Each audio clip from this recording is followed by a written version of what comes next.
Fala galera, sejam muito bem-vindos ao meu, ao seu, ao nosso canal de Direito Constitucional aqui no YouTube. E o assunto hoje é importante demais. Veja bem, se no seu edital tiver aí Poder Legislativo, fique atento, porque indiscutivelmente o examinador venera esse assunto. Nós vamos falar aqui sobre CPI, nós vamos falar sobre Comissão Parlamentar de Inquérito. Então, antes de começar, já pega aí o seu caderno, a sua apostila, o papel que você quiser, pega aí seu lápis, sua caneta, porque nós vamos anotar muitas coisas importantes. E tenho certeza, tudo que eu anotar aqui é importante demais e a incidência em prova, tanto objetiva quanto subjetiva, é algo gigantesco, beleza? E aí, obviamente, não esqueça de curtir esse vídeo, né? Deixa o seu like aí, comenta aqui nesse vídeo qual o próximo assunto que você quer que eu trabalhe aqui no nosso canal do YouTube. Deixa aqui, por favor, porque eu quero produzir algo para vocês mesmo. Né? Esse canal aqui, o intuito dele é ser totalmente democrático. Aqui, né, prevalece a vontade do povo. Na verdade, a vontade de vocês, dos meus alunos. Se possível, compartilha aí esse canal, né? Faz a inscrição aí, ativa as notificações e vamos juntos. Sem maiores delongas, vamos para o que interessa. Vamos começar falando aqui, então, sobre CPI. Vamos começar falando sobre a famosa Comissão Parlamentar de Inquérito. Então, vejam bem, a nossa Constituição, ela vai tratar sobre a CPI, Comissão Parlamentar de Inquérito. A nossa Constituição, pessoal, vai tratar do assunto lá no artigo 58, parágrafo 3º. E quando nós começamos ali, já pelo próprio parágrafo 3º, já começa ali, né, a ter toda a situação, todo o impasse. Por quê? O artigo 58, parágrafo 3º, você vai anotar aí, ele vai falar que a CPI, ela possui poderes próprios. A CPI, ela possui poderes próprios de investigação de autoridade judicial, né? E aí ela pode ser criada pela Câmara, pelo Senado, em conjunto ou separadamente, tendo que ter o requerimento de um terço, fato determinado, prazo certo. Nós vamos ver tudo isso aqui. Só que por que geralmente CPI dá tanta confusão? Porque você tem que entender que, embora a CPI ela tenha poderes próprios de investigação de autoridade judicial, ela não é autoridade judicial. Né? E nós temos várias situações aqui que estão sob o manto da reserva jurisdicional. Nós temos muitas coisas que só podem ser feitas pelo Poder Judiciário. Agora, nós vamos analisar aqui a CPI de duas formas. Nós vamos analisar primeiro a literalidade da Constituição, e aqui eu sempre vou estar explorando doutrina e jurisprudência com vocês, e depois nós vamos para a parte que despenca em prova. Nós vamos analisar basicamente o que uma CPI pode e o que uma CPI não pode fazer. Então, quando eu começo aqui, eu já sei que a CPI, então, ela tem base lá no artigo 58, parágrafo 3º, e eu não posso esquecer que a CPI, ela é uma comissão temporária, né? Porque ela tem prazo de início e prazo de conclusão dos seus trabalhos. Eu não posso esquecer, nesse primeiro momento, nessa introdução, que quando eu faço uma CPI, eu estou exteriorizando função típica do Legislativo. Legislativo, ele tem como função típica legislar e fiscalizar, né? E quando nós fazemos aqui, quando nós instauramos uma CPI, nós estamos investigando, nós estamos fiscalizando, né, uma determinada situação. Então, a primeira coisa que eu quero colocar aqui para vocês é o seguinte: como que você faz a criação de uma CPI? E aí, basicamente, aqui nesse primeiro momento, algo muito simples. Para você criar uma CPI, você precisa lembrar de três coisas: requerimento, fato e prazo. Beleza? Algumas questões, várias questões na verdade, já são extraídas daqui. Então vem cá, eu preciso lembrar então do requerimento, do fato e do prazo. Né? E como eu falei anteriormente, daqui nós já vamos extrair muita coisa importante mesmo aí para a sua prova. Mas vejam bem, para eu criar uma CPI, então, a Constituição expressamente no parágrafo 3º, ela fala que eu preciso do requerimento de um terço da Câmara, do Senado, em conjunto ou separadamente. Até porque pode ter CPI na Câmara, no Senado ou pode ter CPMI, Comissão Parlamentar Mista de Inquérito. Então, primeira coisa, eu preciso desse quórum de um terço. E aqui vai ter uma situação muito importante, que é o direito público subjetivo das minorias. que eu vou explicar daqui a pouco. Então, preciso do requerimento de 1/3. Preciso de um fato determinado e preciso de um prazo certo. Então, basicamente, quando você começa a falar de CPI, você destaca essa situação inerente aqui à sua criação. Só que aí, vamos começar a falar de alguns detalhes importantes aqui inerente à CPI. Vejam bem, quando você pede o quórum de 1/3, você vai perceber que é um quórum bem tranquilo. Mas é um quórum tranquilo pelo seguinte motivo. Geralmente quem monta uma CPI, quem pede para instaurar uma CPI não é o governo. Geralmente é a oposição. E se você analisa a situação da CPI aí na prática, como um todo, você vai perceber que CPI e oposição quer montar para bater no governo, mas geralmente o governo ele vai ter maioria, né? E aí, se eu exigisse um quórum muito dificultoso, ia atrapalhar a situação. E nós vimos um caso muito importante aí, que foi um dos casos mais interessantes, que foi o caso da CPI dos Correios, né? Que foi onde ali começou aquela situação que acabou desencadeando no mensalão. E aí, dali nós extraímos alguns detalhes importantes, como o primeiro, né? Aconteceu naquela situação que eles fizeram um requerimento de 1/3 e aí levaram então para que a CPI ela fosse instaurada, né? Lembrando que quando tudo está certinho, você leva, né, ali para a mesa, para o presidente, ele vai ter que instaurar. Só que nesse caso especificamente aconteceu um detalhe interessante. Ele pegou e submeteu esse requerimento ao plenário. Óbvio, ele sabia que por ser base, ele tinha maioria, iam desconstituir aquela CPI. E aí, então, esses senadores, sentindo-se prejudicados, esses do requerimento, entraram com ação no Supremo. E o Supremo entendeu o quê? Entendeu que você não pode submeter essa situação ao plenário, porque visivelmente você estaria ferindo o direito público subjetivo das minorias. A Constituição coloca um texto justamente para facilitar que a CPI ela venha a ser instaurada. Então, não esqueçam que, uma vez tendo o requerimento, eu vou levar, né? E ali nós vamos instaurar essa CPI. Lembrando também que o plenário não pode desconstituir essa CPI sob pena ali, né, de ser uma ofensa direta ao direito público subjetivo das minorias. Então não esqueçam aqui quando eu falo do 1/3, não esqueça dessa situação aqui, né, muito cobrada em prova, do direito público subjetivo das minorias. Beleza? Então já é um primeiro ponto aí muito importante que você tem que tomar cuidado, né? E aí nós vamos prosseguindo. Vejam bem aqui uma outra situação. Eu preciso do requerimento de 1/3, beleza, mas eu preciso de um fato determinado. Pessoal, você tem que entender que você tem que ter um fato para abrir essa CPI. Lembrando, isso aqui é importante demais.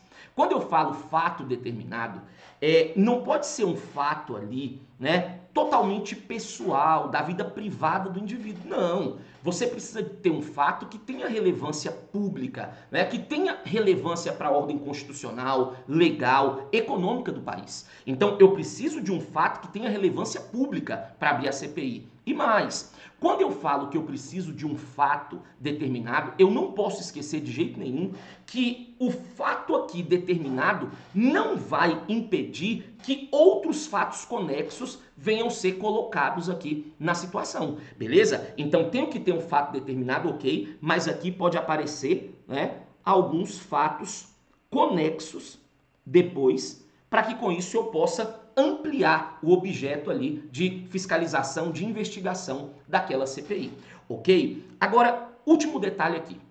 Eu já sei que eu tenho que ter o requerimento de 1/3, e se você for analisar, é um quórum tranquilo, justamente para, de alguma forma, privilegiar as minorias nessa situação, né? Vimos aí a questão do direito público subjetivo das minorias. Sabemos que tem que existir um fato determinado. Tem que existir um fato de relevância pública, né, que venha, de alguma forma, mexer com a ordem constitucional, legal, econômica, social do país, para que ele seja instaurado. Não vou aceitar aí, né, fatos totalmente inerentes à vida privada ou de caráter pessoal, né? E tem que ter um prazo certo. Agora, vem cá. Prazo certo é porque tem que ter um prazo de início e um prazo de conclusão dos seus trabalhos. Nós não podemos esquecer que a CPI aqui é uma comissão temporária. E, inclusive, o Supremo analisou uma disposição que estava prevista na Lei 1579, né, que chamam de a lei da CPI. Ela fala que você pode prorrogar desde que não ultrapasse o âmbito da legislatura. Né? Embora seja uma lei anterior à Constituição de 88, o Supremo ratificou essa regra. Então, quando fala assim prazo certo, é ter um prazo de início e um prazo de conclusão dos seus trabalhos. E aí você me pergunta assim, professor, é possível termos CPIs simultâneas? É possível sim. Então, você vai colocar aqui uma primeira observação. Vocês não pensem que é porque eu estou aqui no meu canal do YouTube que não tem observação. Vocês estão enganados. Coloquem assim. Diante de um mesmo fato, pode ser criada CPI. Pode ser criada CPI na Câmara, Senado,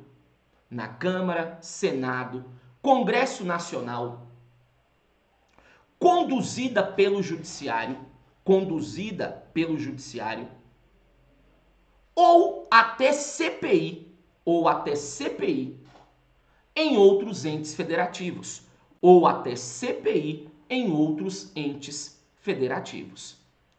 Então, pessoal, você diante de um mesmo fato, pode ter uma CPI tratando ali na Câmara, no Senado, né, no Congresso, e uma CPI estadual tratando daquela mesma situação, porque cada um às vezes tem um modus operandi, um modo de operar diferente. Por exemplo, quando eu tenho essa situação no judiciário, ele tem muito mais mecanismo ali para que essa investigação, né, proceda, né, aconteça de uma forma ali, né, mais célere ou com detalhes que ele possa exigir um pouco mais. Então, o mesmo fato você pode apurar aí de várias formas aí, como eu acabei mencionando aqui. Agora, outro detalhezinho que você tem que tomar cuidado é que nós sabemos que eu tenho que ter o requerimento, tenho que ter o fato, eu tenho que ter o prazo. Beleza. Só que você não pode esquecer o seguinte, né? Que essa CPI, ela não vai julgar, ela não vai acusar, ela não vai responsabilizar. É tanto que a Constituição fala no próprio parágrafo 3º que quando a CPI, ela acaba ali a investigação e acaba exteriorizando isso, né, no seu inquérito ali, ela tem que encaminhar para o Ministério Público para que ele promova a responsabilização, né? Então, a CPI, o papel dela é investigar, é fiscalizar essa situação. Então, veja, eu analisei a CPI nesse primeiro momento com base ali na Constituição. Como que você cria essa CPI? E falei alguns detalhes que eu considero importantes. Só que, meu irmão, não tem para onde correr, não. A parte importante da CPI é isso aqui, ó. Atribuições da CPI. Isso aqui, irmão, não cai em prova, não. Isso aqui despenca em prova. Atribuições da CPI. Nós temos que analisar o que uma CPI pode e o que uma CPI não pode fazer. E eu vou começar aqui com os casos de cabimento. Beleza? Obviamente, pessoal, eu tento aqui deixar os vídeos mais céleres, mais objetivos, geralmente priorizando aqueles detalhes mais cobrados. Tem muita situação sobre CPI, né? Para eu falar em um vídeo curto. Mas eu quero priorizar aqui aquilo que vai cair ali em praticamente 80% das provas, beleza? E quando eu começo a falar de cabimento, não tem como deixar esse primeiro caso aqui. Quer ver? Mudar a cor aqui para ficar lindo. Fazer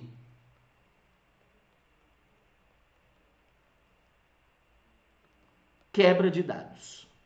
Esse caso ele não cai em prova, ele despenca em prova. Pessoal, CPI pode quebrar dados diretamente, sem permissão judicial, beleza? Você tem que entender primeiro que quando eu falo aqui em quebra de dados, eu estou me referindo aqui a dados bancários, dados fiscais, dados telefônicos, ok? Então, quando eu falar em quebra de dados, CPI pode fazer diretamente, ela não precisa de permissão judicial porque é uma medida autoexecutória. Tá, nós vamos ver ainda qual CPI vai poder, qual não vai poder, porque, por exemplo, vai ter uma questão da CPI municipal, mas segura aí. Então, quando ele perguntar, gente, CPI pode quebrar dados? Pode sim. Agora, você não me confunda, por favor. Vou até mudar a cor aqui. O seguinte, você não me confunda quebra de sigilo telefônico, que são dados telefônicos, ou seja, o extrato da conta. Eu quero saber quando ligou, quanto tempo ficou na ligação. Eu não posso confundir quebra de sigilo telefônico, que são dados, e a CPI pode fazer diretamente, com outra situação muito cobrada, que é a quebra de sigilo das comunicações telefônicas. Opa, aqui é diferente. Pessoal, quando eu falo em quebra de sigilo de comunicação telefônica, e detalhe, ó, você está aprendendo isso aqui em CPI, mas pode cair lá no artigo 5º, pode cair lá dentro do Poder Judiciário, então vá anotando tudo. Quando eu falo em quebra de sigilo de comunicação telefônica, basicamente estou me referindo aqui, né, à interceptação telefônica.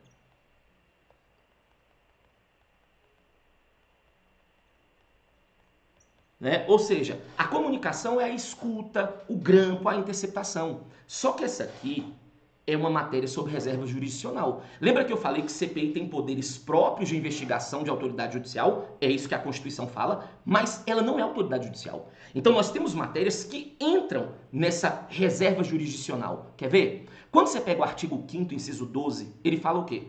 É inviolável o sigilo de correspondência, comunicação telegráfica, dado e telefônica, salvo no último caso por ordem judicial, na forma que a lei estabelecer para fins de investigação criminal ou instrução processual penal. Então, a interceptação, a comunicação, a CPI não vai poder. Isso aqui é uma matéria sob reserva jurisdicional. Então, quando eu falar interceptação, isso aqui é matéria sob reserva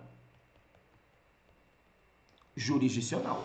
Beleza? Então, a CPI pode quebrar dados de uma forma geral, bancários, fiscais, telefônicos, violar o sigilo da correspondência, ok, mas ela não vai poder fazer a quebra do sigilo das comunicações telefônicas. Só que aí você vai me perguntar assim, professor, todas as CPIs vão poder fazer isso? E aí eu quero que você entenda um detalhe. CPI municipal não pode. Hoje a orientação é que isso aqui possa ser feito por CPI federal, CPI estadual e CPI distrital. CPI municipal não vai poder quebrar, beleza? Por quê? Porque eles entendem o seguinte, na doutrina majoritária, município não tem poder judiciário, então CPI municipal não pode fazer isso. Então, coloca uma observaçãozinha aqui. Eu já sei que CPI pode quebrar dados, ok? Aí coloquem assim, somente pela CPI federal, estadual e distrital. Somente pela CPI federal, estadual e distrital. Ou seja, CPI municipal não pode. Ou seja, CPI municipal não pode. Ok? Outro detalhezinho. Quando eu vou fazer uma quebra de dados em uma CPI, eu não posso esquecer dois detalhes. Primeiro, essa situação aqui tem que ser motivada. Eu preciso de motivação.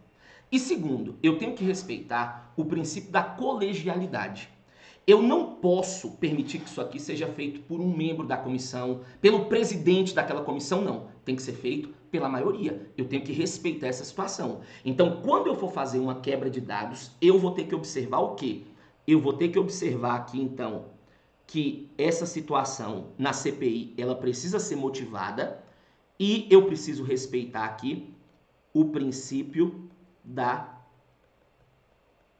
colegialidade. Ou seja, só posso fazer isso por maioria dos membros. Ok? Ficou claro? Eu espero que sim. Lembrando, teve dúvida depois, pode deixar aqui embaixo nos comentários. Já fala qual o próximo assunto que você quer que eu trabalhe aqui, porque o objetivo aqui é justamente estar produzindo o máximo possível para vocês. Beleza? Agora vem cá. Eu já sei aqui então que CPI pode quebrar dados. Eu vou para um segundo caso, também muito importante. Segundo caso importante que eu quero colocar aqui para vocês, o primeiro foi quebrar dados. O segundo é esse aqui, ó. Ouvir testemunhas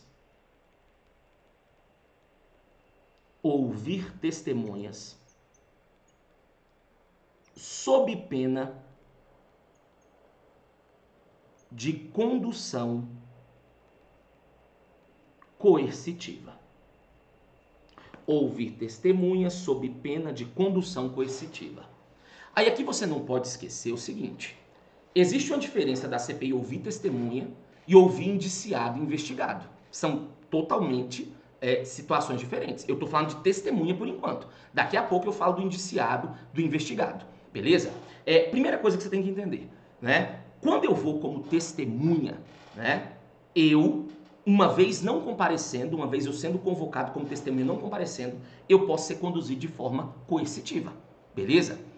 Segundo ponto, você não pode confundir a diferença de ser convidado e de ser convocado. Quando eu faço uma convocação, você testemunha, você tem que ir. Agora, se você for convidado, você não tem essa obrigação. Em regra, a CPI convoca, né? Mas nós temos algumas situações em que ela convida. Quer o caso que vai nos interessar para a prova? Coloquem assim, ó, observação. Coloquem assim. São convidados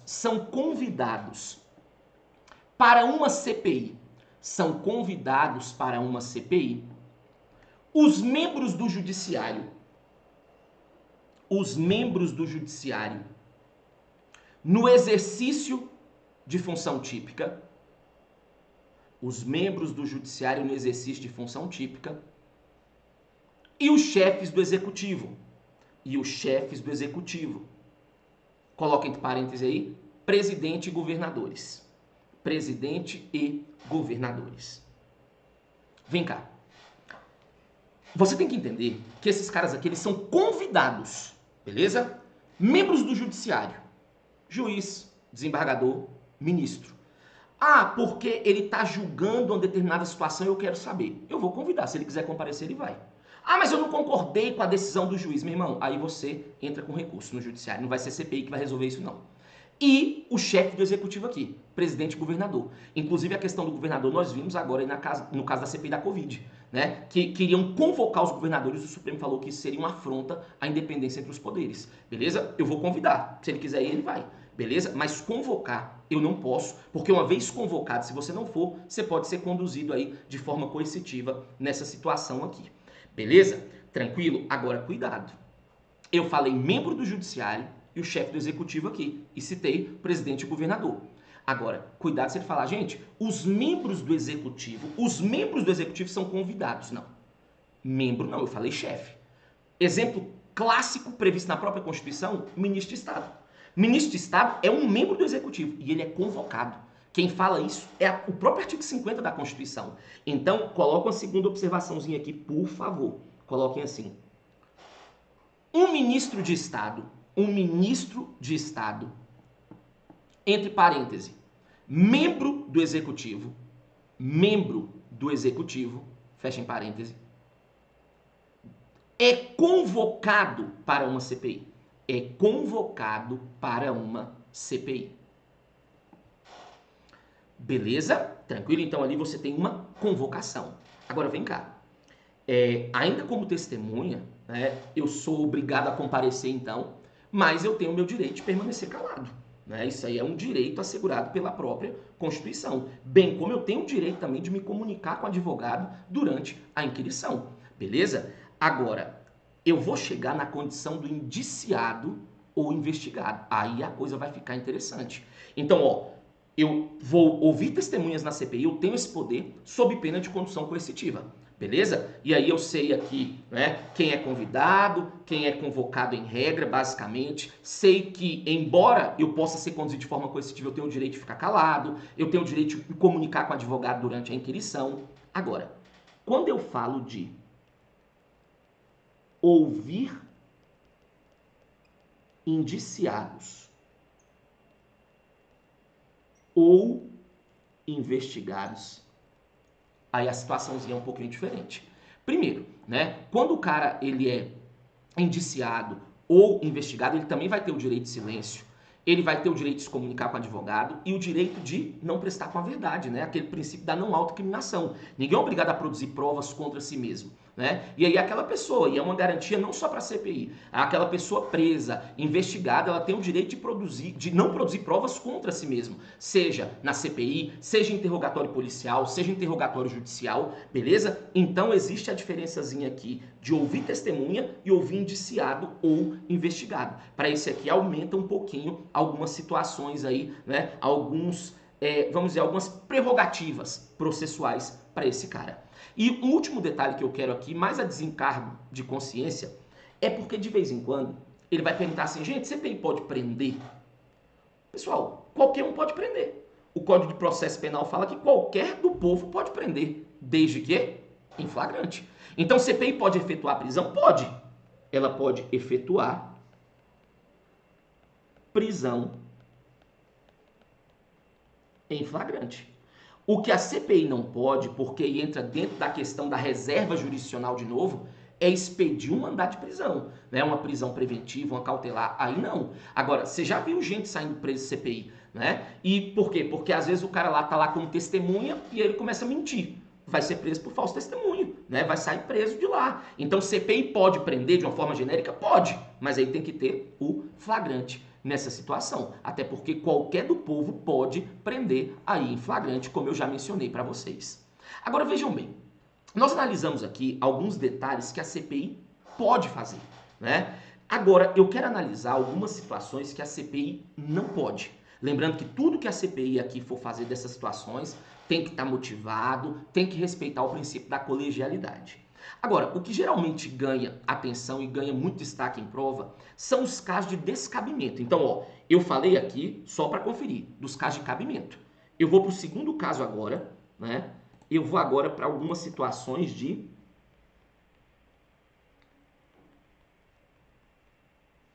descabimento. Beleza? O que CPI não pode fazer?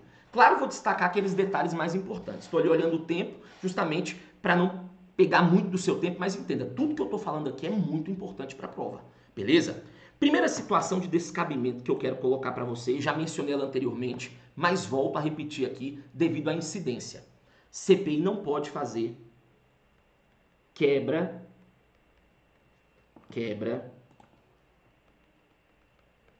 de sigilo das comunicações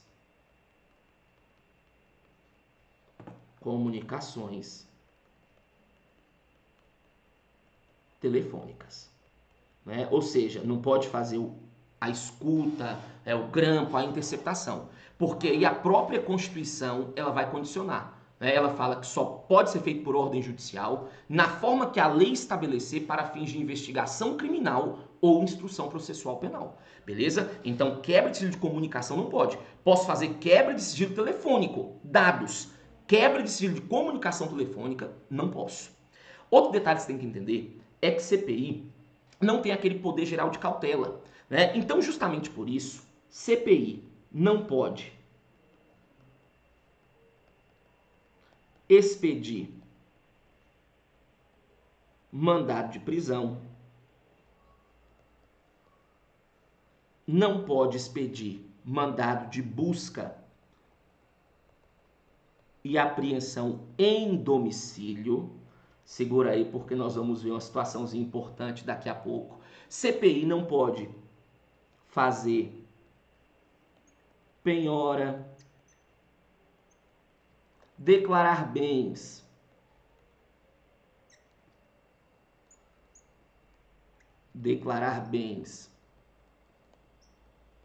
indisponíveis,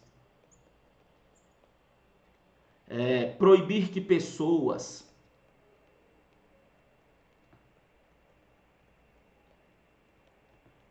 se ausentem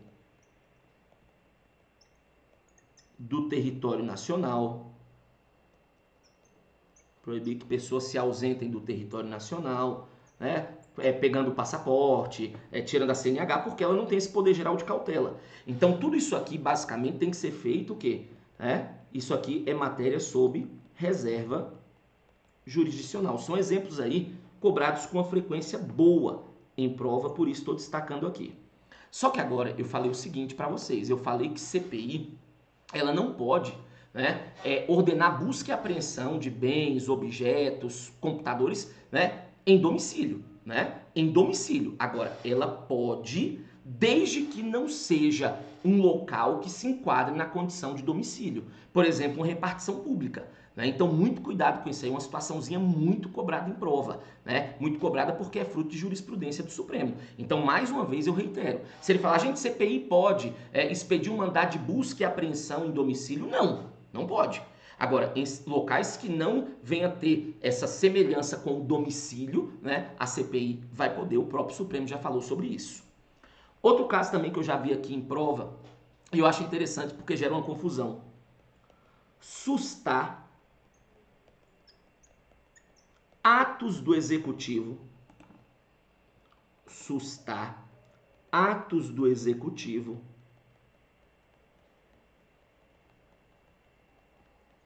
que exorbitem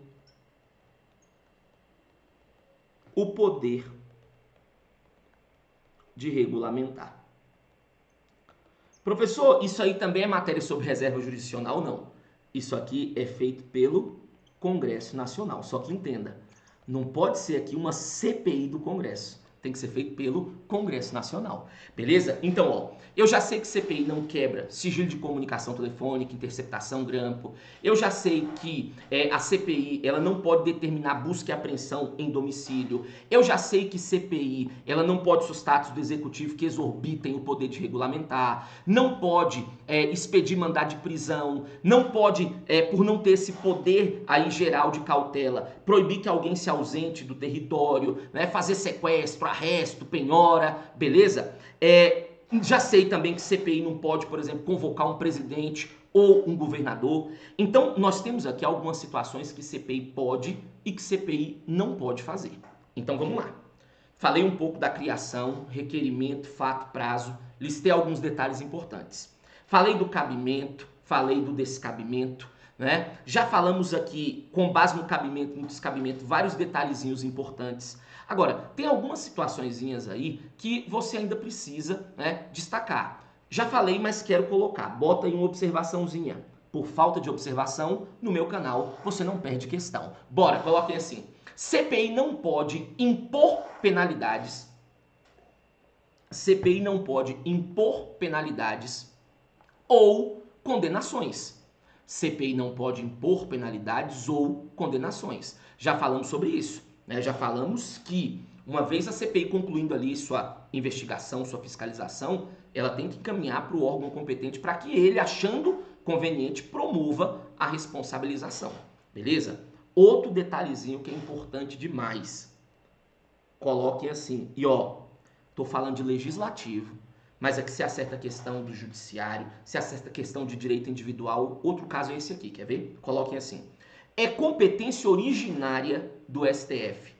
É competência originária do STF. Processar e julgar. Processar e julgar. Mandado de segurança. Mandado de segurança. E habeas corpus. Processar e julgar mandado de segurança e habeas corpus, impetrados contra CPIs, impetrados contra CPIs, constituídas no Congresso Nacional. Contra CPIs constituídas no Congresso Nacional. Lembrando, se eu falo que a competência é originária, é porque já nasce ali. Então, por exemplo, o Supremo tem dois tipos de competência. Originária, que é quando nasce a questão comigo, e tem competência recursal, que é quando eu vou julgar uma situação, mas já foi julgado por alguém anteriormente. Ou seja, o inconformismo foi subindo recurso e fez com que chegasse aqui. Então, esse caso especificamente, pessoal, é originário no STF. E uma questão também recorrente em prova é o seguinte. Finalizamos a CPI. E aí, o que acontece se tiver algum mandado de segurança ou algum habeas corpus tramitando? Observação. Bora, vamos nessa. Segundo o STF, finalizada a CPI, será extinto, sem análise